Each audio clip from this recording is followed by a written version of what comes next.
Alors une malformation artério-veineuse cérébrale ou médulaire, c'est une malformation, d'ailleurs qu'on ne sait pas si elle est génétiquement déterminée ou acquise, qui réalise une communication entre une artère et une veine.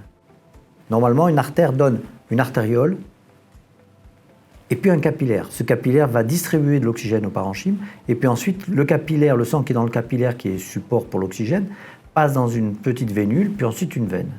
Et là, la malformation artério-veineuse fait une communication directe de l'artère à la veine. Donc il y a un hyperdébit dans la malformation artério-veineuse. Et donc il y a une fragilité du peloton vasculaire et il peut y avoir un saignement.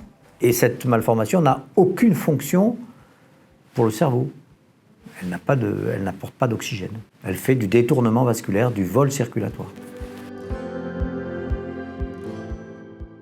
Dans le cadre de la malformation artério-veineuse, le but de l'intervention microchirurgicale, elle se fait sous microscope opératoire, c'est de retirer en totalité le shunt.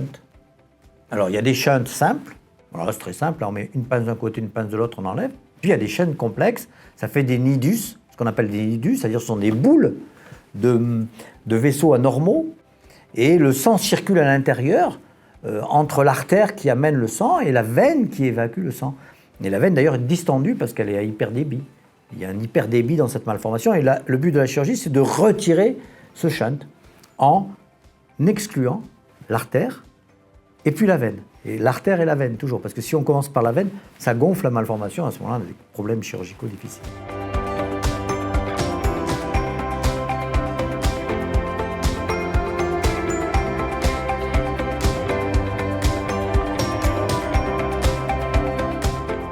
Pour le neurochirurgien, la préparation, comme dans toute chirurgie, c'est une planification. C'est-à-dire une analyse précise de la malformation sur le plan artériel, sur le plan veineux, sa situation dans le parenchyme, où elle est située, au contact de quelle structure fonctionnelle on va travailler. Et puis ensuite, cette planification, comment on va aborder, comment on va la disséquer. Il faut tout anticiper, comme à l'instar d'un champion de descente en ski. On les voit répéter, avant la descente, tous les gestes, puisqu'ils descendent sur 2 minutes, et ils sont quasiment en apnée, et ils répètent tous les gestes, les bosses qui vont passer, etc., ils anticipent tout. Eh bien la chirurgie, c'est exactement pareil. Alors la MAF, c'est exactement pareil. C'est-à-dire qu'il faut une très belle planification. Et la planification, elle se fait par un travail répété auprès du dossier, auprès des différents examens complémentaires, l'IRM, l'artériographie, éventuellement la tractographie qui permet d'analyser les structures fonctionnelles. Et ensuite, on prépare son intervention pas à pas, étape par étape.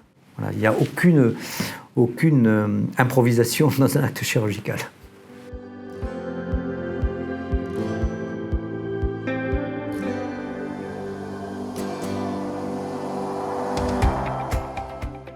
Alors après l'intervention, il y a bien entendu, le patient sort de la salle et va aller en unité de post-interventionnel, de réveil.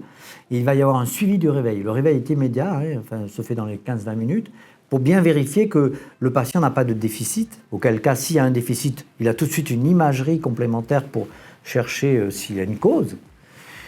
Et puis s'il se réveille bien, il faut poursuivre la surveillance. C'est-à-dire qu'il va être surveillé ensuite en unité de soins intensifs ou en unité de réanimation, pour bien vérifier qu'il n'y a pas d'événements indésirables qui surviennent. On peut imaginer que la MAF se remette à saigner, ou on peut imaginer que le reste du parenchyme souffre de la suppression de la MAF, parce que la MAF faisait partie du patient.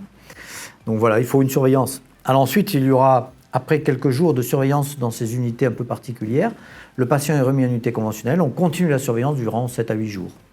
Il faut savoir que dans une chirurgie, un arrêt de travail de 3 mois est à considérer, après une chirurgie comme ça, parce qu'il y a un symptôme qu'on oublie toujours, c'est la fatigue. L'ouverture de la boîte crânienne détermine de la fatigue. La dissection du cerveau détermine de la fatigue. Et elle peut durer jusqu'à 6 mois. Donc la reprise selon un mi-temps thérapeutique n'est pas inutile pendant les 3 premiers mois après la reprise du travail.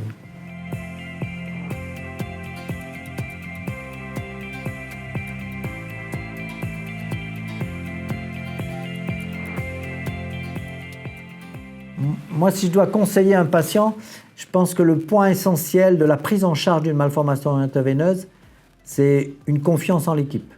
Une confiance au praticien, qui est le correspondant direct, mais une confiance en l'équipe qui va tourner autour. Je crois que c'est essentiel. Une confiance dans le raisonnement et dans la proposition thérapeutique. Je pense qu'il faut être...